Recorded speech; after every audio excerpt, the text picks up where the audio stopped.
आप जो पढ़ाई कर रहे हो नौकरी भी उसी में करोगे, यू नेवर नो आप कब कहाँ किधर चले जाओ। तो आप में थोड़ा सा आर्टिस्टिक वैल्यू होना बहुत ज़रूरी है, और ऐसी जो महफिलें होती है ये आपको एक अच्छा आर्टिस्ट बनाती है, मुझे ऐसा लगता है। और इस दुनिया में कोई किसी की इतनी नहीं सुनता जितनी आप लोगों ने सुन लिया, तो बहुत बहुत शुक्रिया आपका। बाकी और भी शायरी या फिर और भी गज़लें या फिर और भी कोई नागपुर सेंट्रिक कंटेंट अगर आपको सुनना है, देखना है, तो आप एक मेरा पता है, वहाँ पर आप आ सकते हो। इंस्टाग्राम का वो मोहल्ला है, RJ फरहान नाम का मेरा एड्रेस है, तो please do follow that Instagram account and check out the reels and content. Thank you so much. Thank you so much. थोड़ा जोरदार एक बार ताली अपने लिए बजा लो यार। See basically it's an exercise. ताली बजाना जो है ना, पांडे जी नाराज मत होना, ये मेरे बहुत अच्छे दोस्त हैं, लेकिन इनके साथ सफ़र करना बहुत खतरनाक है। वो ताली से याद आया मुझे। हाँ, तो वो योगा वाले किसके किसके दोस्त हैं? दोस्ती छोड़ दो उन लोगों से। इनके साथ मैं गया बॉम्बे। ये सुबह 4 बजे कौन उठता है यार? 4 बजे कौन उठता? आई डोंट नो, दुनिया में ये साहब उठ गए 4 बजे बॉम्बे में, और आवाज़ आ रहा मेरे को, आवाज़ ऐसा आ रहा जैसा इनको हार्ट अटैक आ रहा। पता चला कि वो अवलोम विलोम क्या, मेरी आफत हो गई। मैं बोला अच्छा वो हो गया। उसके बाद फिर उन्होंने ताली बजाना शुरू कर दिया। मैंने बोला आपको बाजू वाला कमरा एक नया बुक कर दूं क्या मैं आपके लिए? बोले नहीं, मैं तो तेरा दोस्त हूँ, तेरे साथ ही रहूँगा। तो गुरुजी, और इन्होंने और एक चीज़ किया, मेरा बेटा भी इसमें है, आई मीन वो मेरे को तो अभी तक समझ में नहीं आया। तू बता यार क्या है वो इन्फ्लुएंसर और क्या टेलीविजन नहीं, क्या इंस्टा इन्फ्लुएंसर और वो ऐसा अजीब अंग्रेज़ी बोल रहा है कि मेरे तो समझ के बाहर है। HP हेल्वर्ट पैकार्ड जो कंप्यूटर है उसके लिए वो प्रोडक्ट डिज़ाइन कर रहा है, और अजीब से लैंग्वेज में पिक्चर का रिव्यू करता है और अंग्रेजी में करता है। उसमें का मेरे को एक भी नहीं समझता। I am a very good guy in English, पर वो कुछ तो भी बोल रहा है। बट बोले अपने फॉलोअर्स हो गए 50,000, ये वो, मेरे को अभी तक नहीं मालूम क्या हो गया, 50K। ओके, सो ये जो ब्रीड है ना, ये अलग दुनिया की है। हम जो ब्रीड है वो अलग दुनिया की है, पर मिलकर ये लोग हाइब्रिड हो जाते हैं, ये अच्छी बात है। या नहीं क्या, अपन सिनर्जी 2+2 is 4, बट मज़ा तब आती है जब 2+2 6 हो जाए। It happens when people like Ashish, people like you, we all meet together, you know. हम लोग जब साथ मिलते हैं ना तो अपन एनर्जाइज करते हैं, अपन लोग एक दूसरे को एनर्जाइज अपन ने किया है। मैंने इनको बिल्कुल नहीं बताया, मैंने कभी नहीं। मेरा एक आदत है, आशीष भी बहुत परेशान था, बड़ा अजीब अनऑर्गेनाइज्ड आदमी है। एक कॉन्सेप्ट नोट होता है, एक प्रोजेक्ट प्रपोजल होता है। आप बिलीव नहीं करेंगे, मैं अभी जो टाइप कर रहा था ना यहाँ पे, मैं अभी प्रोग्राम टाइप कर रहा था कि प्रोग्राम कैसे होना चाहिए। प्रोग्राम ख़त्म होने के जब कगार पर आ गया। और एक मज़े की चीज़, और एक जो प्रोग्राम होने वाला है ना हमारा, वो भी पीस के ऊपर होने वाला है। वहाँ का वो आदमी क्या बोल रहा मालूम क्या? ये जो बॉक्स है और ये जो माइक वाइक है ना, बोले यही वहाँ यूज़ होने वाला है। बोले आप कब ख़त्म कर रहे हैं? बोले मैंने बोला थोड़ा रुको यार, ये क्या बात हो गई कि हम जो लेके आए वही तुमको चाहिए? नहीं, बोले हमारा ही है। बोले वो Moses Gaur. So things are like happening. So मुझे बताइए, थोड़ा सा फीडबैक लेते हैं। पीछे वाले तो बहुत मस्ती कर रहे हैं, अच्छा है। पीछे बैठ के मस्ती नहीं किया तो क्या किया फिर, है ना? लेकिन तुमको मालूम है क्या, दुनिया में नाम पीछे के बैक बेंचर्स नहीं किया है। अब्दुल कलाम की किताब पढ़ लेना आप। यस, अब्दुल कलाम बोला है, members of the back benchers society, MBBS है। हाँ, मैं भी जीवन भर पीछे ही बैठा, इतना कि मैं पीछे खिड़की थी ना, हमने खिड़की को सिर्फ टिका के रखा था। दीनानाथ में we were known for that. और वो खिड़की हमारा दोस्त बाहर से उठा के नीचे रखता था और हमारी साइकिल लेके हम लोग वहाँ से निकलते थे। हमारे टाइम पे पिक्चर थे अमर अकबर एंथोनी, वो सब पिक्चर लगते थे और हम देख के वापस आते थे। हमको लगता था कि टीचर्स लोग बेवकूफ़ है, लेकिन जो सुताई होती थी उसके बाद जम के कि पूछो मत। और शायद वही सुताई का असर है कि हम लोग सब सुधर गए। One of my friend has got the international award for best Indian he is in Poland. मेरे को बोला राजेश क्या चाहिए, तो मैंने बोला यार एक बच्चा है गरीब, उसका पढ़ाई करा देंगे, आजीवन करेंगे बोले।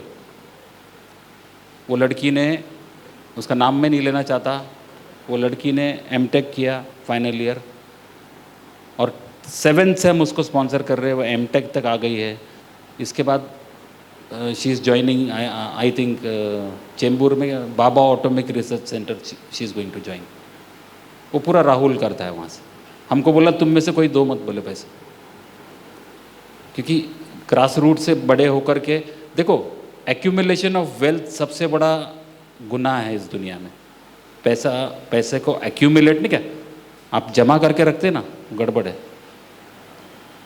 इंडिया की सबसे बड़ी प्रॉब्लम वो है, accumulation of money is with only 10% of people and 90% people don't have anything.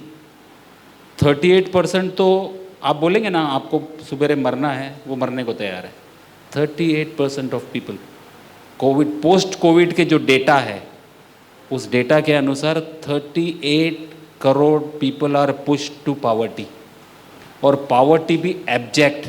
Abject शब्द का अर्थ है आपके कपड़े भी निकाल देंगे तो आपको शर्म नहीं आएगी, आपको भूखा रख के मार डालेंगे तो भी आपको, बिकॉज दे आर सेंसलेस। आप लोगों को मैं बताना चाहूँगा कि मेडिकल कॉलेज से या बर्डी के मेन रोड से लेकर कामठी तक 33,000 बच्चे भीख मांगते हैं। आपको कैसा लग रहा है? 1300 करोड़ का सालाना बिजनेस है, कैसा लग रहा है आपको?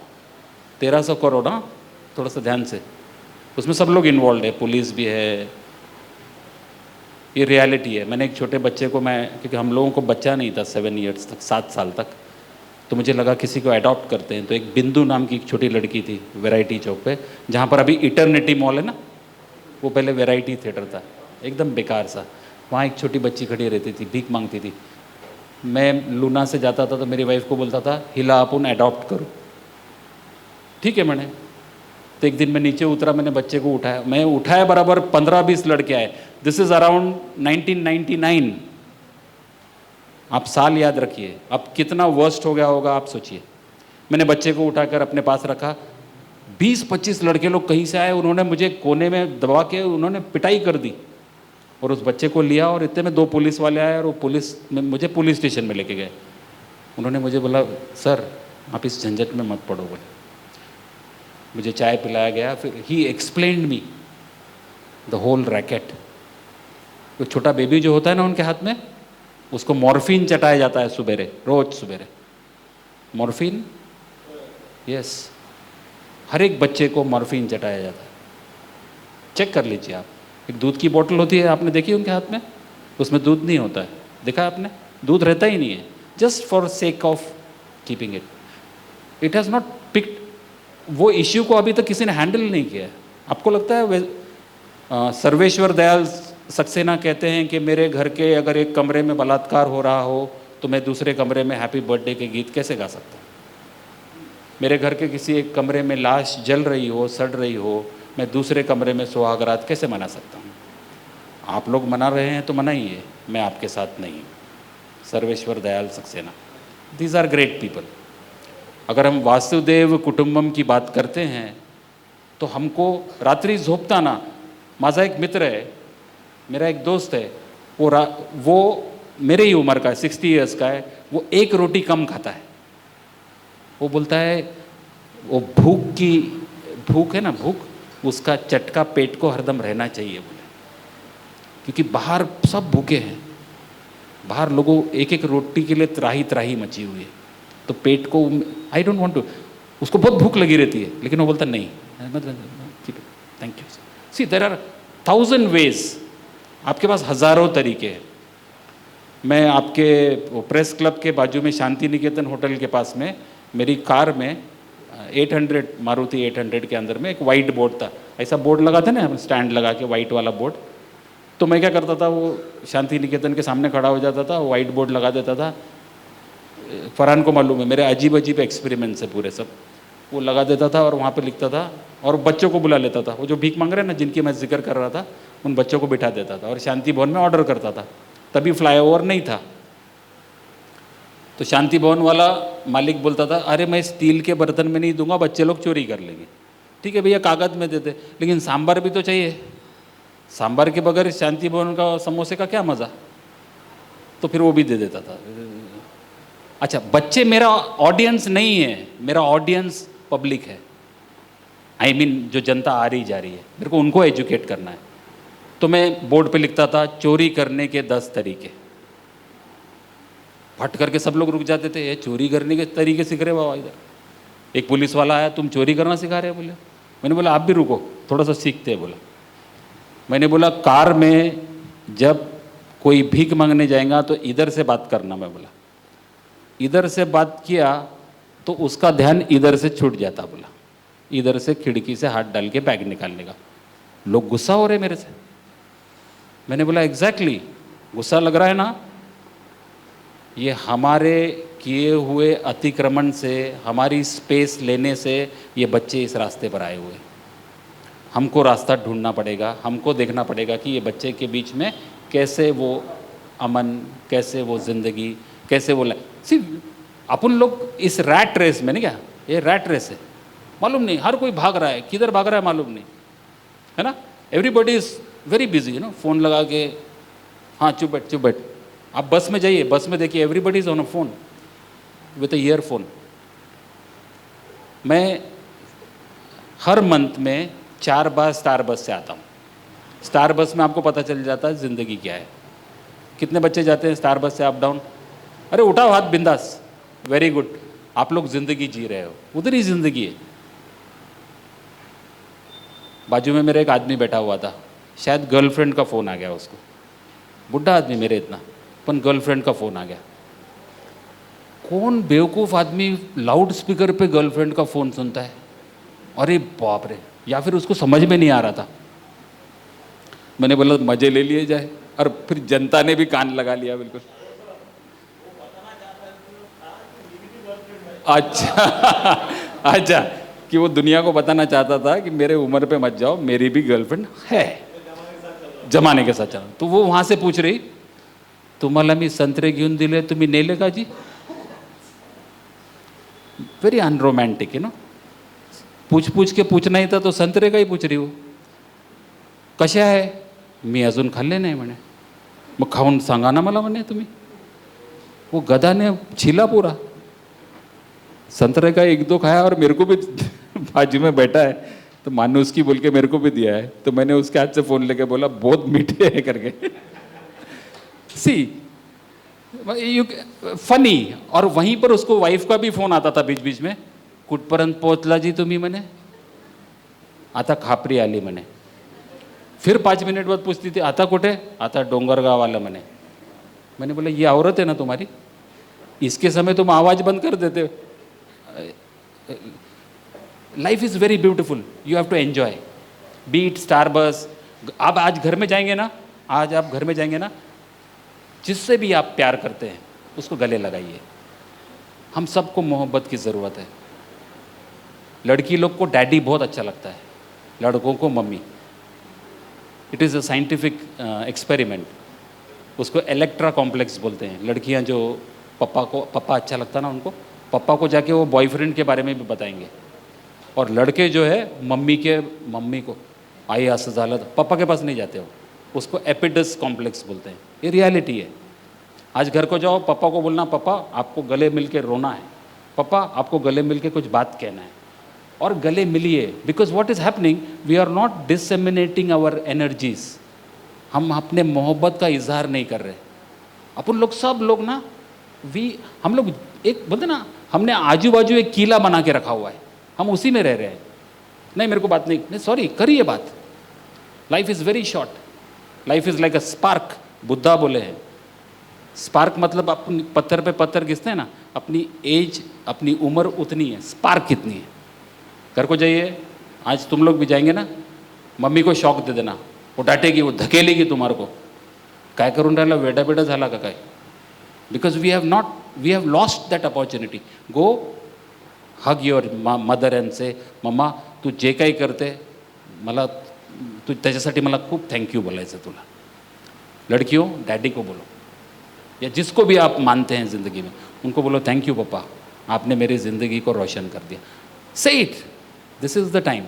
Because you might lose that opportunity.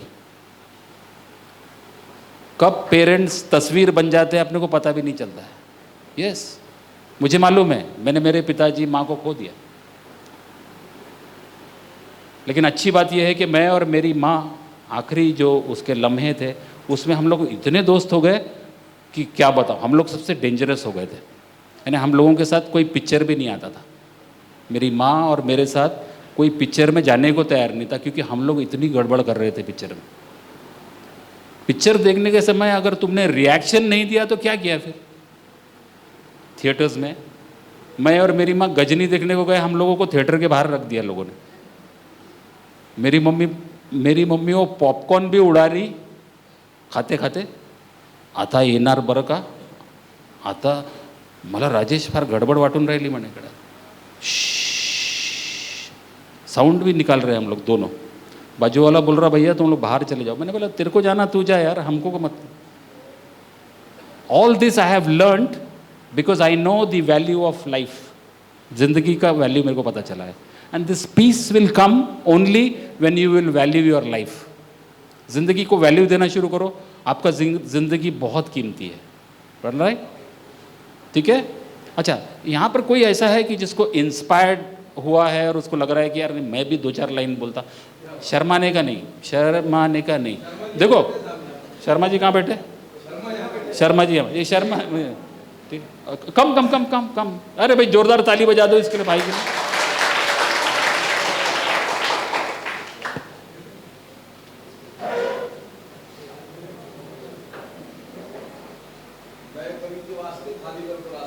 और बिल्कुल, थैंक यू बच्चे. आपका नाम बताइए और जो भी आप कहें. मेरा नाम समय है. बहुत आवाज़ है, बाप रे. देखो आवाज़ साइज के हिसाब से रहता है, टेंशन नहीं लेने का. तो मैं जब भी कहीं परफॉर्म करता हूँ तो सबसे पहले एक शेर कहता हूँ कि ये जो खींच रखा है हमने इश्क को रबर की तरह, ये जो खींच रखा है हमने इश्क को रबर की तरह, छूटा छूटा तो दर्द उसे ही होगा जिसने पकड़े रखा था.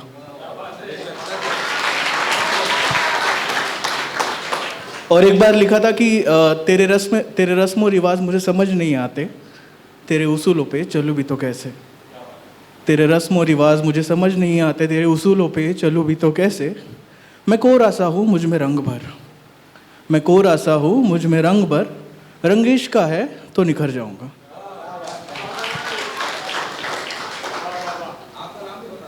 मेरा नाम समय है.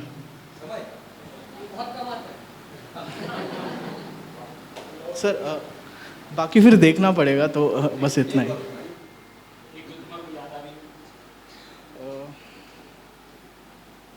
दो मिनट सर. हाँ बिल्कुल बिल्कुल, जब तक वो सर्व कर लेते. ये सभी शायर यहाँ बैठे हैं तो एक शेर मुझे शायरों के ऊपर ही याद आ रहा था कि यहाँ कौड़ियों के दाम में ईमान बिकते हैं. यहाँ कौड़ियों के दाम में ईमान बिकते हैं. हम कोरे कोरे कागज़ पे आग लिखते हैं और तुम क्या जानो शायरों की हकीकत. अरे हम तो ज़मीन पे बैठ के आसमान लिखते हैं.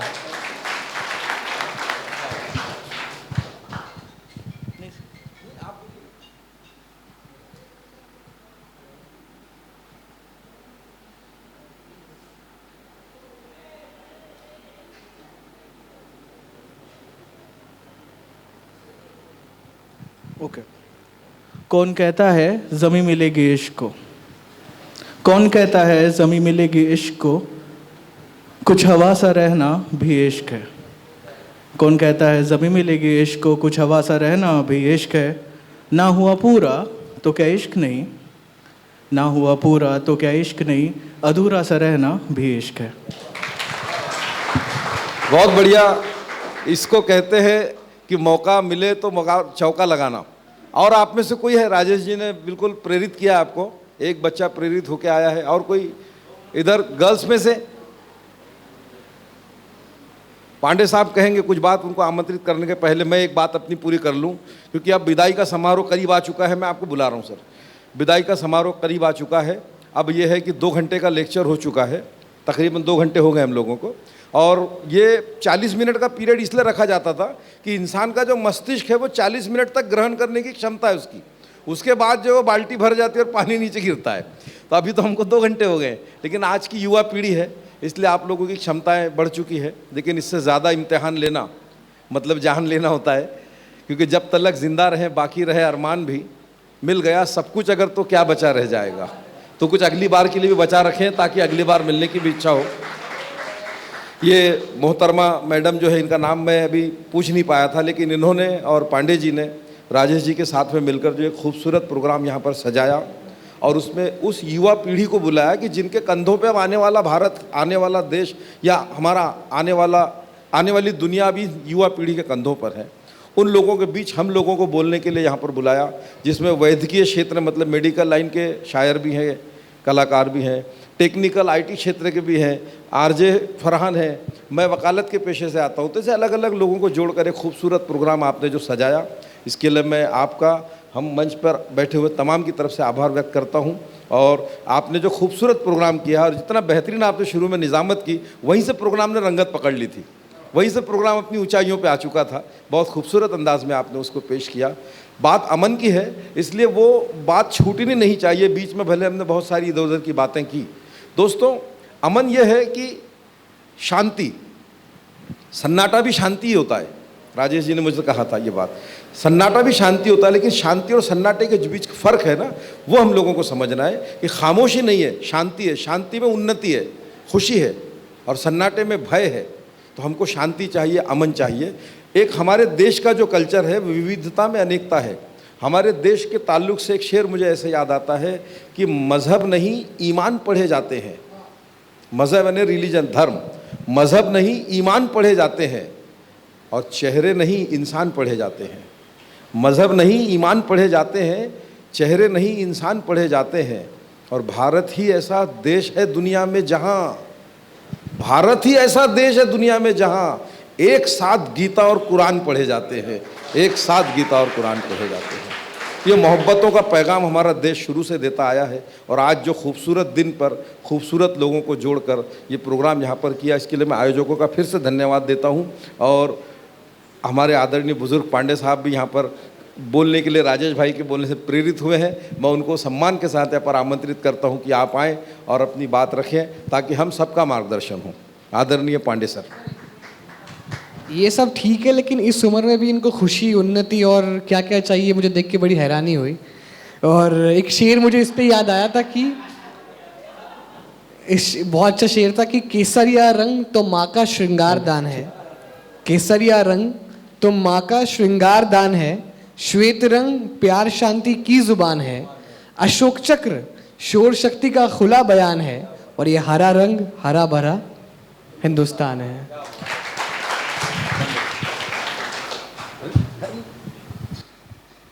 शेर की ऐसी खासियत है, ये एकदम से याद नहीं आते, रुक रुक के याद आते और बाद में फिर ऐसा कार्यक्रम चलता है।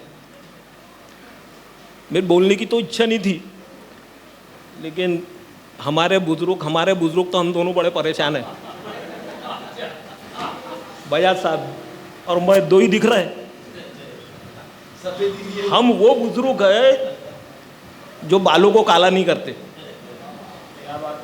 प्रकृति के साथ चलने वाले बुजुर्ग है।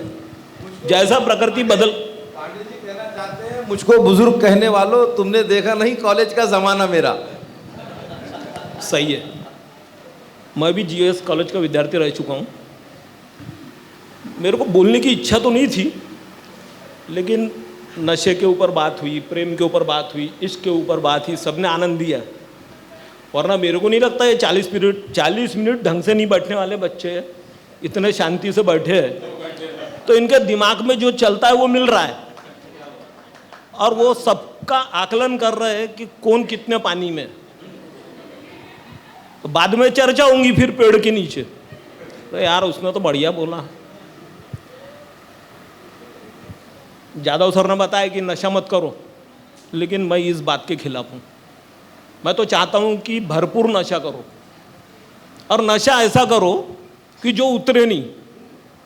मैंने नजरों से पी नहीं जाम से, जाम यानी शराब। मैंने नजरों से पी नहीं जान से, ये नशा वो नहीं जो उतर जाएगा। इसको जिंदगी भर बना के रखो। उन्होंने मुझसे कहा कि मैं बड़ा हूं। मैंने कहा तभी तो आप बैठे हैं और मैं खड़ा हूं।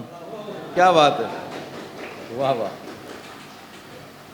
बच्चों में अब इन्होंने बुजुर्ग बोल दिए, इनकी उम्र पूछो, ये सब मेरे से 15 साल से 20 साल से छोटे हैं और मेरे दोस्त है। इन्होंने कितने बार बताया, मेरे मित्र है, मेरे साथ बम्बई आए थे, पता नहीं क्या क्या बताया। 4 बजे से जो छवि बिगाड़ के रखी, मैंने बोला अपन भी जाके सुधार दो। इनको चर्चा का क्या है, कहीं रास्ते में आमना सामना हो गया तो बोलेंगे ये वही है। सबसे केवल एक सबक दूंगा, ऐसे अवसर पर बोलना मेरी इच्छा, अंदर से इच्छा हुई कि कॉलेज है और यही एक ऐसा अवसर है कि हमने करियर बनाने का एक समय होता है। और जैसे हम सफ़र करते हैं तो ट्रेन पटरी बदलती है, किस समय क्या बदलना वो हमारे ऊपर निर्भर है। एक छोटी सी कहानी के माध्यम से मैं आपको बताना चाहूँगा। पहले सोचा कि समझाना चाहूँगा तो बोले हमको सिखा रहा क्या। कई बातें होगी। एक मक्खी यदि कीचड़ में, गंदगी में कहीं बैठ जाए तो कोई बहुत बड़ी बात नहीं होती है, उसका धर्म है, वो बैठती, उसकी इच्छा है। लेकिन वही मक्खी यदि सुनार के दुकान में सोना तौलते समय तराजू पर बैठ जाए तो 10,000 से कम उसकी कीमत नहीं होती। क्या बात है। तो सबसे बड़ी बात है कि उम्र का तकाजा मैंने इसलिए दिया कि हमारी संगत कैसी है, कैसे लोगों में हमने उठना बैठना चाहिए। और वैसे जादव सर ने एक बात और नहीं बताई, सकारात्मक विचारों के ऊपर मेरी बहुत दिनों से स्टडी चल रही है, कम से कम 8-10 साल से उसी टाइप के। तो रिटायर आदमी करेंगे क्या यार, घर में परेशानी किसी को देने के बजाय कुछ तो भी इवेंट करो। और मैं तो बोलता हूँ, मेरे को नहीं लगता कि मेरे उम्र का कोई मेरा मित्र है। अब मेरी उम्र का अंदाजा आप क्या लगा रहे मालूम नहीं, 65 चल रही फिलहाल, 66 चालू है, 1-2 कम ही बताता हूँ। ये 65 उम्र है, ये आंकड़ा है। ये 30 साल के जवान है, 35 साल के एक्स्ट्रा अनुभव के साथ। 1-2